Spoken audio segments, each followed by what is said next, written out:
Hello everyone and welcome back to my Bold and Beautiful 29 YouTube channel. I hope you guys are having a wonderful day. Before we start, please hit the subscribe button and give this video a thumbs up. Sheila swore to her BFF Lee that she didn't really mean she'd kill Taylor if Taylor made a move on Deacon, and we want to believe her because Sheila has come so far. She also knows she has to make a move if she's going to hold on to her marriage. Being passive isn't going to get this done. To that end, Sheila reaches out to Deacon and asks to see him, but will Deacon be open to her advances at all? He's making all the moves with Taylor, but she sees that this is a veritably bad idea. Taylor does her stylish to take effects back to a professional position with Cleric. She doesn't get involved with her cases presently. When she did that ahead, it got her in a whole lot of trouble. When Deacon hears from Sheila, does it snap him back to reality that he's wedded and should really hear his woman out before he seduces his therapist? Daphne can slightly contain herself when she hears that Hope and Liam are engaged formally again, just a many short weeks after she ended her engagement with Carter. Daphne prognosticated that in the end, Hope would end up with Liam, and she was right. When Daphne reacts to this big news with Carter around, does she tell him that she told him so? Or does she try to be probative and ask how he's feeling while she's giddy inside? Odds are, Carter has formally moved on in his heart because this is Carter and moving on is what he does, at least formally or doubly a time. This is all a dream come true for Daphne, as she eventually gets to know Carter without another woman in the way. Has Carter eventually met the right bone for him? Taylor and Deacon will continue to grow closer as she tries to help him navigate his new normal. Taylor has no idea that Sheila is continuing to keep an eye on her as she expects Taylor to save her marriage. Unfortunately, Deacon decides he's done. Cleric has done everything he can to keep his marriage with Sheila going. Still, Deacon has had issues for a while since Sheila decided to have a relationship with Luna when she set about that Luna was her granddaughter. Deacon eventually told her she had to choose between him and Luna. Luna had apparently failed in the sanitarium and Cleric was glad.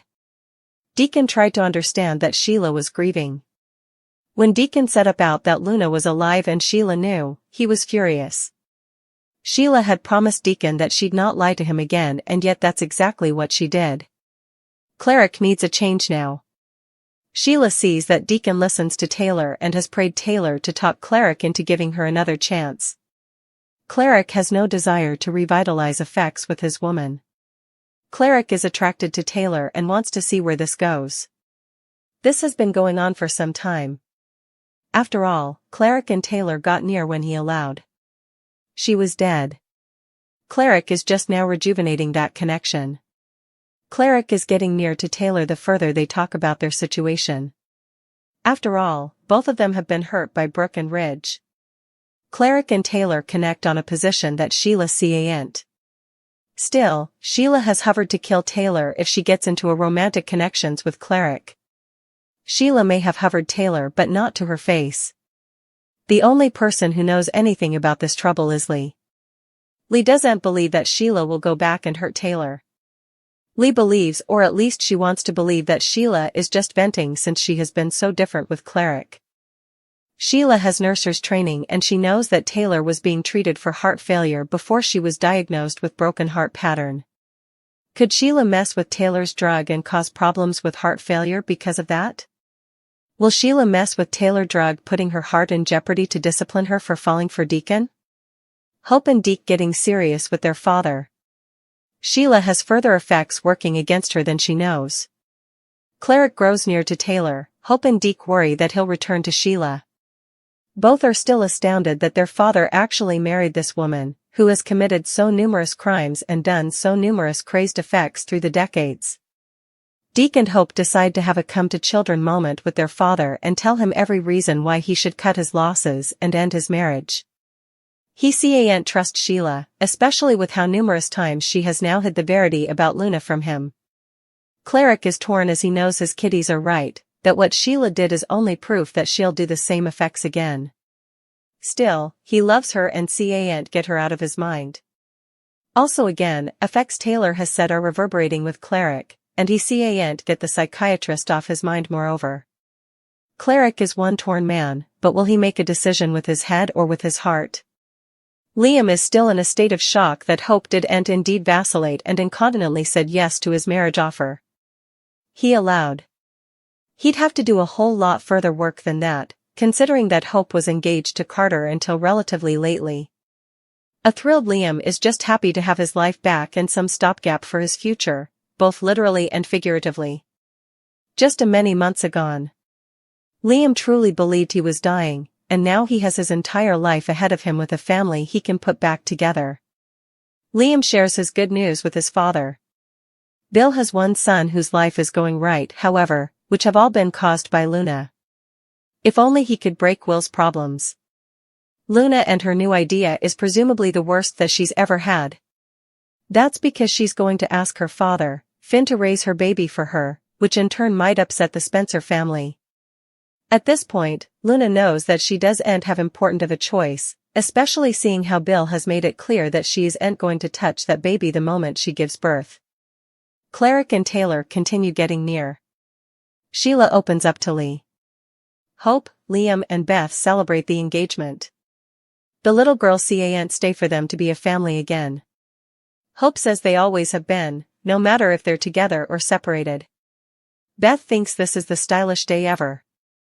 Pounce asks Beth to let the grown-ups partake the news.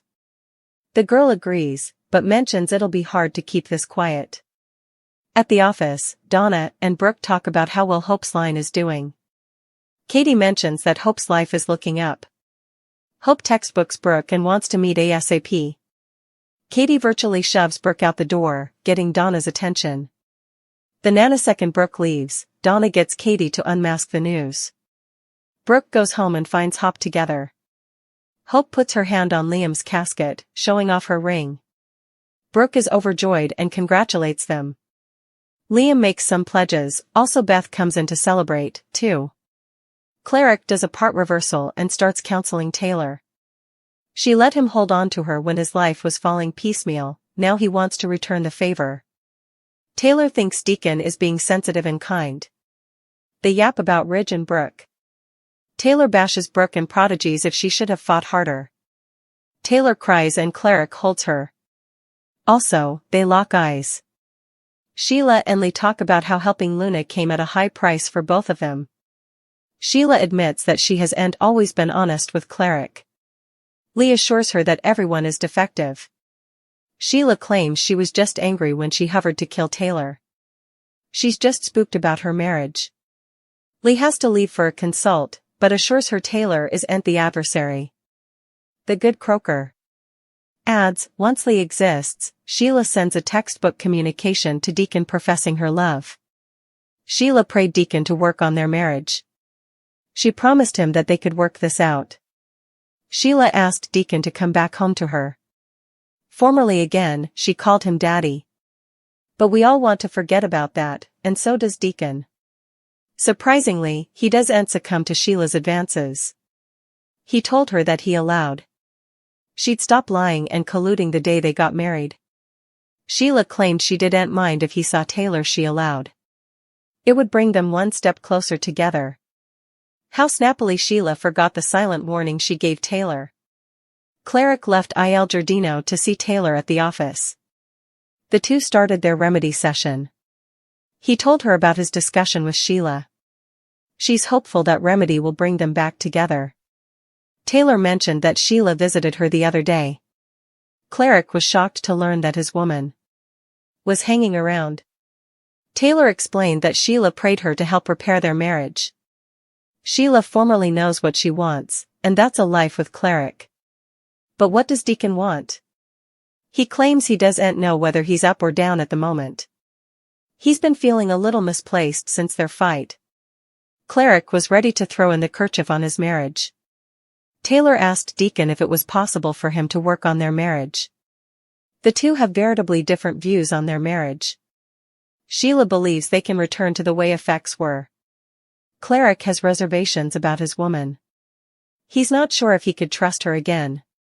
Everything about their marriage was a taradiddle. Sheila went back to lying and colluding behind his reverse, and she continues to do so. How can he forgive her? Thank you for watching this video.